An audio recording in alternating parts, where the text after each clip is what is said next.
السلام علیکم مینوالو، امید لرم چې تاسو به ټول روغ جوړ به وئ.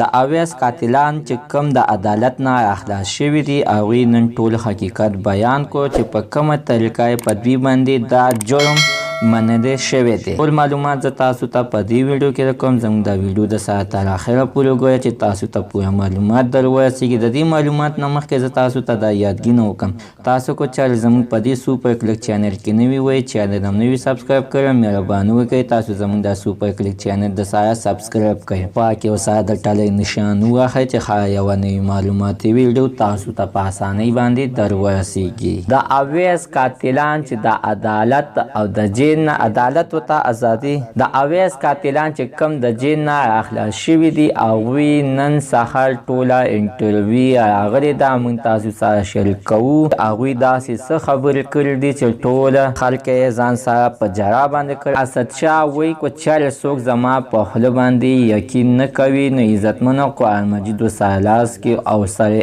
عام دا خبرې وکړي او ویې ویلې موږ سره ظلم شوی، زیاتی شوی دی، ځکه چې په موږ باندې په وهلو په ټکولو باندې په موږ باندې دا جرم منل شوی دی او موږ ته دې انصاف میلو شي، ځکه چې اویس د بختور شاه زوی او زموږ ملګری او زموږ خپله داسې و لکه کشر ورور، ځکه چې زموږ همزولی او موږ سره ورکوټی راغټ شوی نو زموږ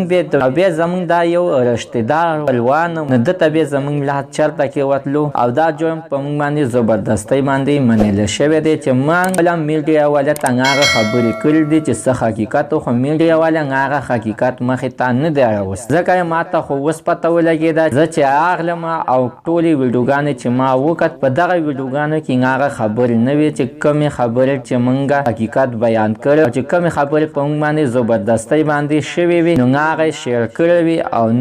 نورې نه وي شیر کړی چې کوم حقیقت و. نو زین ابدین هم همدغه شانتې وایي چې ډېر کم عمر دی، 14-15 کاله عمر دی، دومره نه دی او په ظلم او زیاتی ورسره شوی دی. هغه خپله هم وایي چې یعنی انصاف غواړم. خو مینوالو الله تعالی دې وکړي چې دوانو ته د الله تعالی انصاف میلو کړي، ځکه چې بختور شاه ملته کې د انصاف چغې وخي. د دې اوس پته نه لګي چې د اویس اصلي قاتل څوک دی، ځکه عزتمنو چې دوی هم چغې وایي چې موږ هم انصاف غواړو، بختور شاه هم چغې وایي چې موږ هم انصاف غواړو. مینواله موږ تاسو سره ځکه ټیم په ټیم باندې د دوی خبر شریک کوو چې قاتلانو چې کم چې د اویس د قاتلانو په انظام کې گرفتار شوي دي هغوی د عدالت نه راکولو شوي دي، د هغوی د خولې دغه وینا وه تاسو سره موږ شیر کړله. لکه ټیم په ټیم معلومات دپاره د سره زموږ د سوپر کلیک چینل د سره سبسکرایب کړئ، خوا کې ورسره د ټلۍ نشان ووهئ چې ښه یوه نوي معلوماتي ویډیو تاسو ته په اسانۍ باندې در ورسیږي.